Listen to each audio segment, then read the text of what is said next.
Hmm. Mm-hmm. Mm-hmm. Mm-hmm.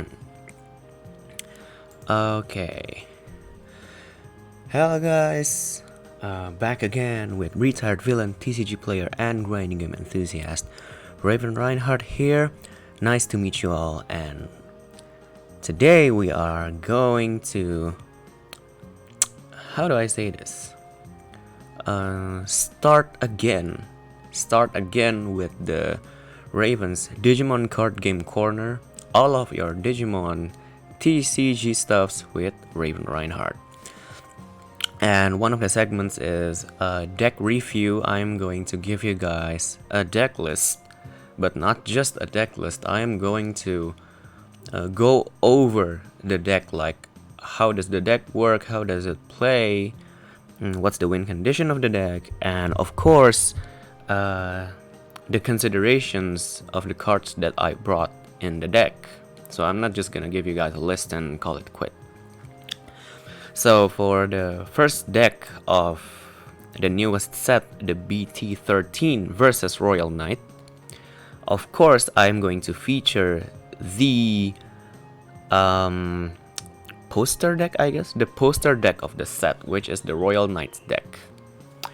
The Royal Knights deck itself is a deck that revolves around you hard playing level 6 Digimons, level 6 Royal Knights Digimon without having to do any kinds of evolution. So you just drop that big body out there and go to town with it. But there's a catch: since you play it, they cannot attack since they have, summoning sickness. Digimons that you play cannot immediately attack. So there are some tricks to get them to attack, and those are the winning condition of the deck. Usually when I give you guys deck list, I would just start from the babies and go from the level 3 onwards. But we're gonna do it a bit reverse this time. We are going to go from the Digi-Egg and then the winning condition of the deck. What can the deck do, and what do I put in here to make the deck, to make the deck actually go and does not brick the heck out of your hand. Although it still bricks sometimes, but hey, it's better than nothing. Okay, we are going to go from the bottom right now. We are going from the Digi-Egg first. This deck is like the Reaper deck. They have a special Digi-Egg. In this case, it is the Yggdrasil 76. This is a Digi-Egg, a Digitama, with a unique breeding area ability. Usually, Digimon in the breeding or raising area cannot activate their ability whatsoever, but Yggdrasil is I think so far it is the only exception that it activates in the breeding area, thus the bracket breeding. So Yggdrasil have 3 effects. The first one being your Digimons cannot digivolve. Thus why I said the deck is drop and go. You do not evolve at all. And the second effect is similar to that of the Reaper. It gives a discount when you play the Royal Knights. But Yggdrasil by default reduces the play cost of the Royal Knights that you play from your hand by 4. But for each of these Digimon's Digivolution cards, reduce the play cost by an additional 1. So there is a way to slot in some Digivolution source into the Yggdrasil. And yeah, you're going to be dropping like Craniumon and Omegamon for like 2 or 1 cost or even free. And there goes the third effect, the start of your main phase, which means during your first turn after you open the Yggdrasil, it can immediately activate the third effect, which is reveal the top card of your Digi-Egg, which means another Yggdrasil, normally. Place that card and all of your Digimon with the Royal Knight trait under this Digimon as its bottom Digivolution card. So the image is like raising phase, you open an Yggdrasil. Start of main phase, you open another Yggdrasil from your top deck and slip it into the bottom source. Plus, you suck all of your Royal Knights from your board into the Yggdrasil. That goes from the second turn onwards, okay? And that's how you fill in the Yggdrasil's evolution source to get more discounts, more and more discounts. So before we go on to the next card, you all might think, if we are going to play a Mega Digimon and it cannot attack because of the sickness, how are we supposed to attack if the Yggdrasil is going to mandatorily absorb them at the start of your next turn? Well, logically you are going to need either something that prevents the Royal Knight from getting sucked, or Royal Knights that have rush or give rush to others. And that, my friend, is the winning condition of the deck. We are going to go, before to the Royal Knights, we are going to go to the option, the generic one. Purge of the Royal Knights. It has a white 6-cost option. As you can see, it has a delay option, in which a delay option is when you play it, it goes to the battle area, and Yggdrasil has the evolution effect, breeding your turn once per turn. When you place an option card with Royal Knights in straight in your battle area, it has to be a delay card. You gain 1 memory. So after your like third turn, where you have 3 Yggdrasils under your primary Yggdrasil, you're going to be playing Purge of the Royal Knight by like 3 cost, like you pay 6 and gain 3. If your opponent has a Gazimon or some Terriermon memory blockers or something, I'm just gonna press F for you. So the option itself, the effect is draw 1, and then you may place 1 Digimon card from your hand under one of your Yggdrasil 76 in your bidding area as its bottom Digivolution card. Then place this card in your battle area, gaining you the 3 memory. And you can slot in any Digimon you want, but logically you would want to slot in some Royal Knights into Yggdrasil source, because of the delay effect. The second one is the delay effect. By trashing this card in your battle area, activate the effect below. Play 1 Digimon card with the Royal Knight trait from the Digivolution card under the Digimon in your breeding area without paying the cost. Any on-play effect of the Digimon played by this effect did not activate, and it gains rush for the turn. So whatever you got absorbed inside the Yggdrasil, you can just use the option to call them again and just free Mega Swing to the face or to anything. Mind you, only the on-play effect do not activate.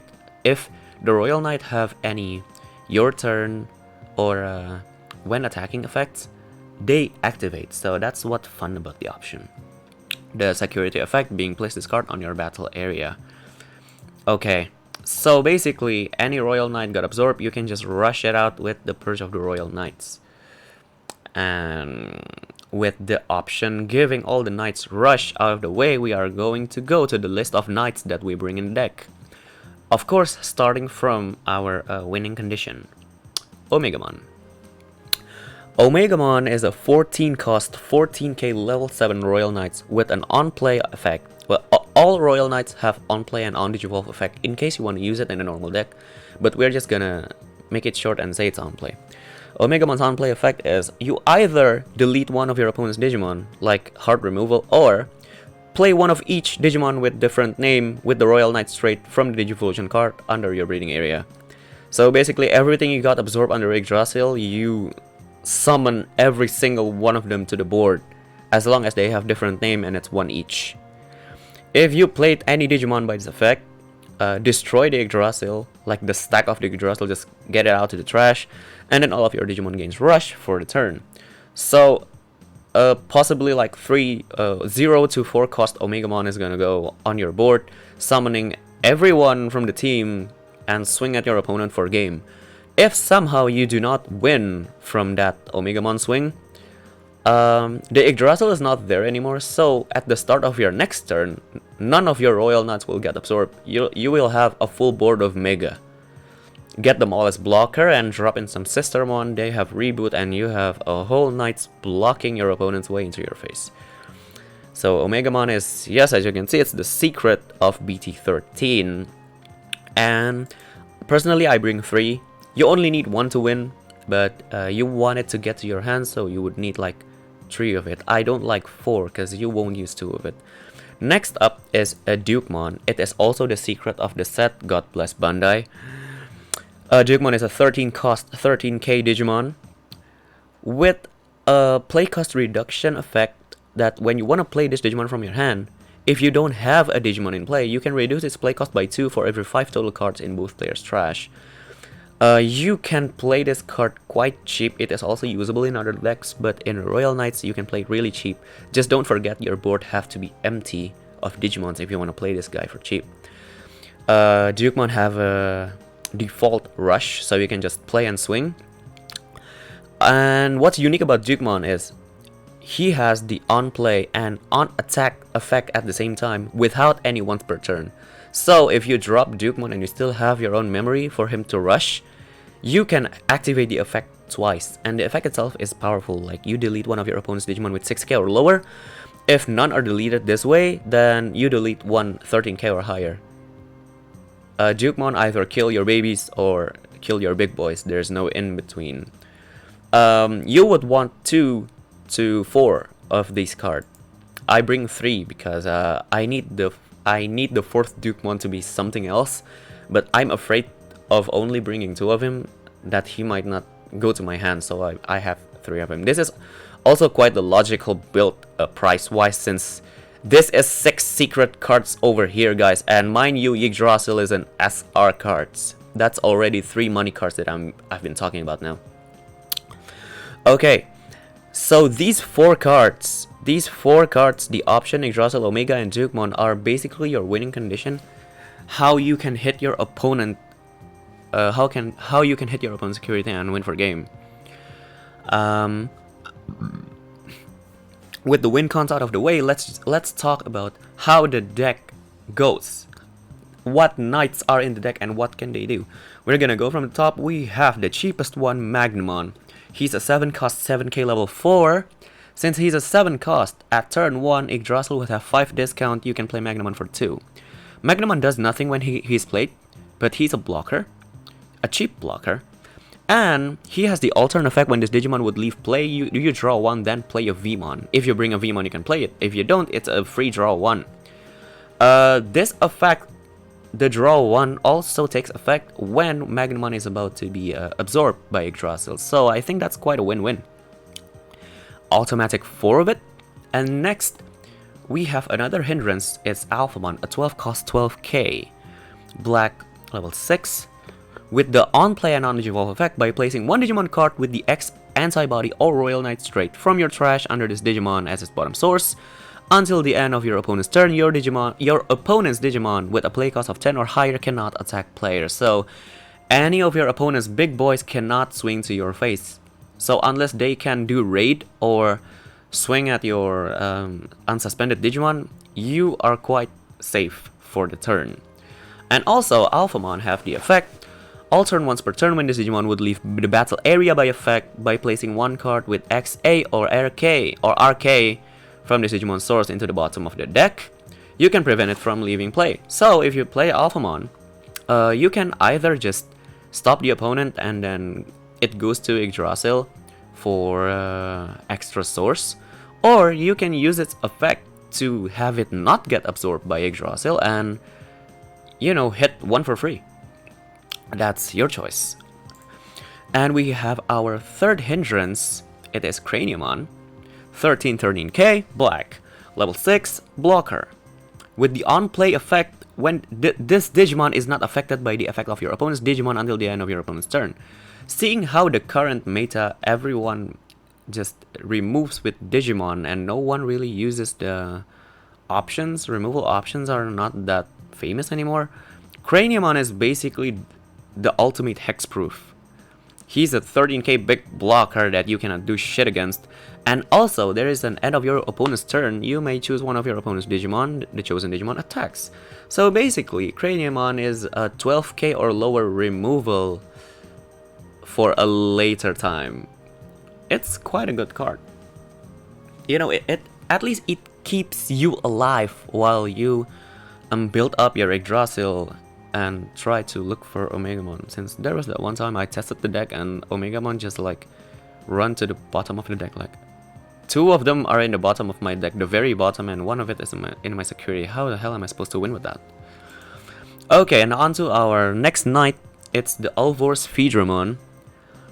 With the on-play effect, trash the top 2 from the top Digivolution card from one of your opponent's Digimon for each of your Digimon with Royal Knights in play, or Blue Tamer. Also, the fun thing about Alvors, it has the your turn once per turn when you play Digimon with Royal Knights in its straight.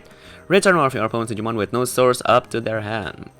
Fun fact, when you play Alvors on its own, the second effect actually activates because the second effect reads as Alvors Feedermon, a Digimon with Royal Knight in its straight, being played, thus bouncing.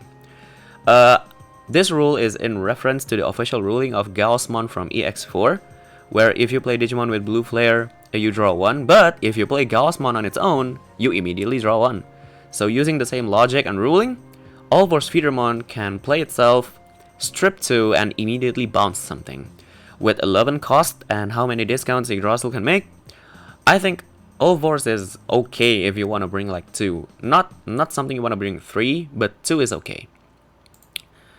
Okay, next we have a Leopardmon or Duftmon. With the on-play, Duftmon does not have an on-play effect. He has the main effect.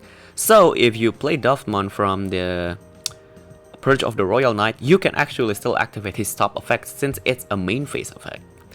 The effect being you may play 1 Royal Knight from your hand, paying the cost, but reduce it by 4. If you play Duftmon from the option and you activate its effect, you can reduce the play cost by 4 from his own effect, and I don't know how many discounts from Yggdrasil. So using Duftmon and option, you can actually play Omegamon for free quite early if you are trying to rush for game. And the second effect being all turns, when you play another Digimon, all of your Royal Knights and Green gains blocker until the end of your opponent's turn, and it is not a once per turn effect.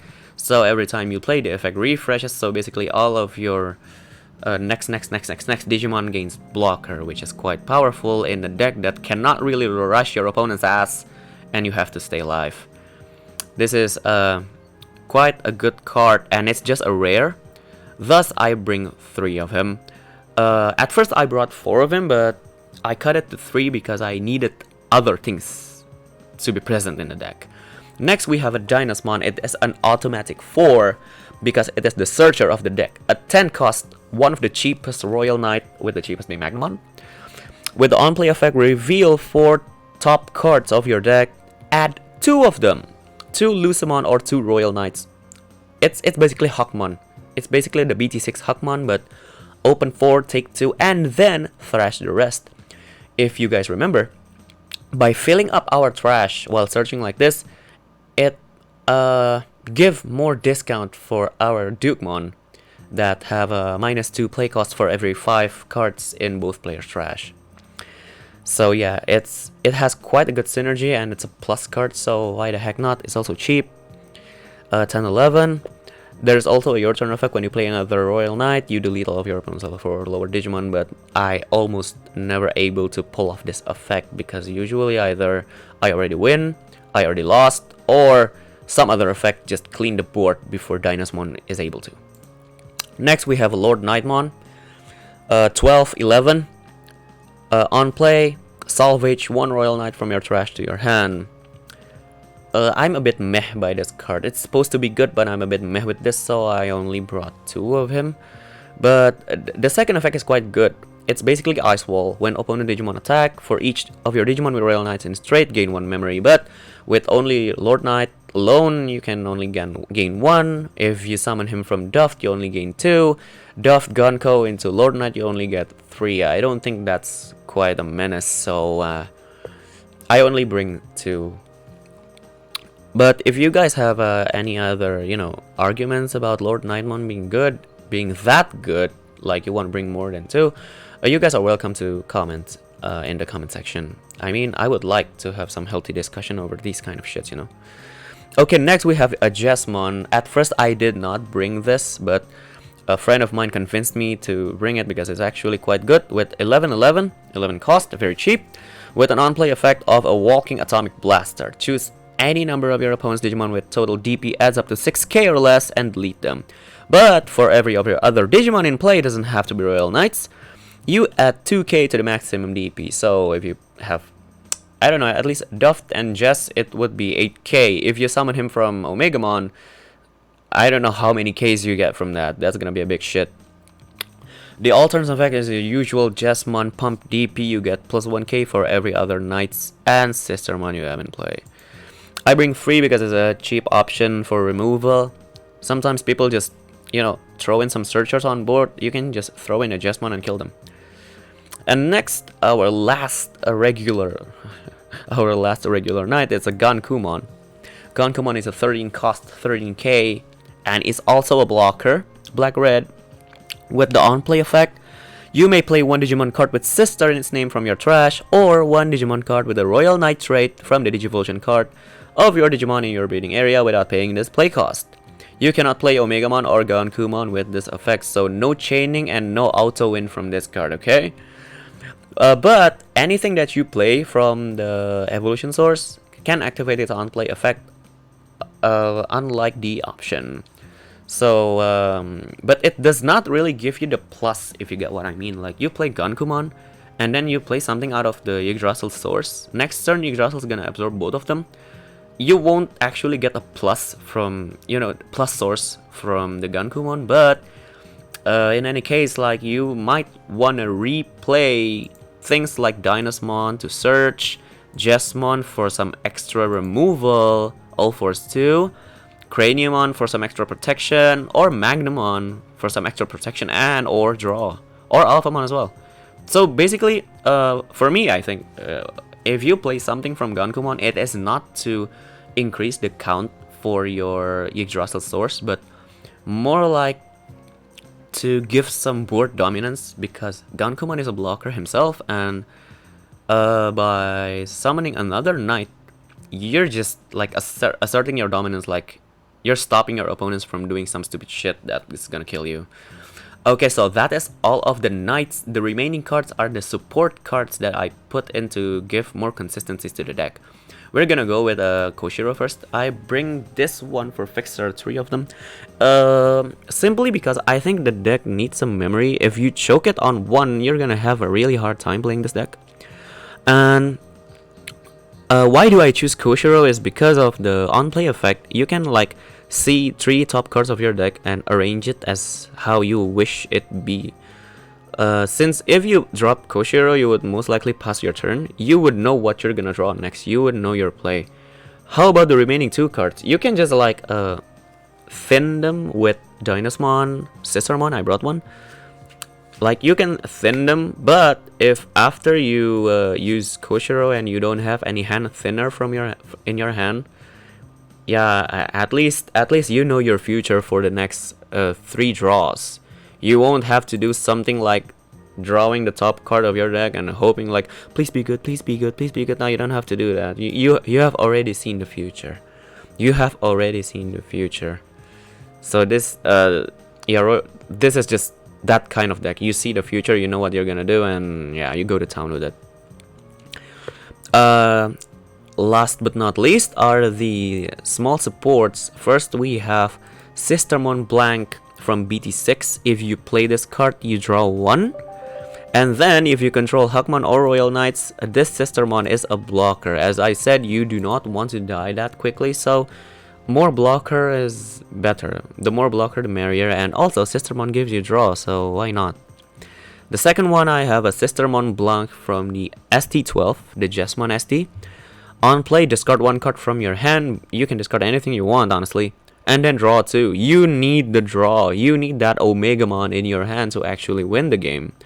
And the alternate effect does not really put into use that often, but when it's used, it's really good.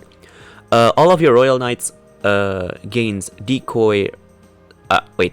While you have a Digimon with Royal Knights, this Digimon gains decoy red and black. So sad that not all Royal Knights are red and black, but most of them are already red and black. So Sistermon Blank can protect them from any bullshit your opponent might do. And before we go to the middle, there is a Sistermon Noir or Shell, whichever censorship you guys like. With the on-play effect, reveal top 3, add 1 Royal Knight card. You can add the option with this. Add 1 Royal Knight card and the rest goes to the trash. Going to the trash means more for Dukemon, which is a good card. And the second effect being all of your Royal Knights gains reboot.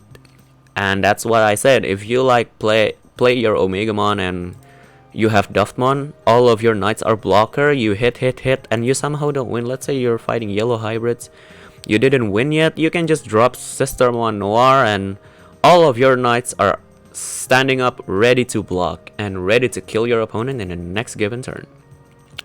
And lastly, we have Omegamon, the fake Omegamon with the 4 cost of 4 KDP level 4 with the on-play effect of draw 1. As I said, you need the drawer. And the on-deletion effect, place 1 card with Royal Knight and straight from your hand to under one of your Yggdrasil. You're basically slamming a Royal Knight but with a draw 1 and it has to hit security and it has to die. Yeah, a lot of extra steps, but it gives you draw 1. And also, all these 4 white kids... That came out wrong. Wait, that came out wrong. But anyway, all these 4 white cards are meant to give consistency to your deck, like giving you draws or search, while also giving your opponent a threat by being on the board and is able to attack your opponent's security. So you don't have to Omegamon your way from 5 security to 0 and win. You can chip in the security by using Sisters and Omegamon and some rush before you actually drop Omegamon to win like a boss. So yeah, this is my Royal Knights assembled deck build, and I've explained my reasonings behind why I brought all these cards with those ratios. Personally, this is a very fun deck, not considering the prices, but prices aside, rarities aside, this is a very fun deck to play. I've been trying it for quite a while. A very fun deck to play, but we are going to need to wait for the Q&A and some rulings regarding like Solarmon, Psychmon, and the kind. Would they prevent Yggdrasil from reducing play cost or not? We are still going to need to wait for that. I am not going to take any arguments right now because it will be pointless if we all say A and then Bandai decides to say B. So let's just wait till the end of the month. Yeah, but anyway, this is my build. You guys are really welcome to try it. If you guys are interested to play the Royal Knights deck, don't forget to press like and subscribe and leave a comment below. And if you guys want to share your build, then please do so. Because when I've been testing this deck, it's so sad to say that this deck is at best a tier 2 or tier 1.5. I'm not seeing this deck on tier 1 or tier 0, but I believe one way or another this deck can be a menace in a competitive play scene. So if any of you guys can actually do that, man, big respect. This is a really awesome deck to play with. I would really recommend it if you guys have the money to make it. So yeah, I guess that's it for today's deck sample. That's it for today's deck sample and breakdown. I haven't decided on what deck I'm going to cover up next, but in any case, if you guys have any requests on what deck I should cover next, please do leave a comment below and I'll see if I can do it. So that's it for this video. Raven Reinhardt signing out, and see you guys in the next video. Bye bye.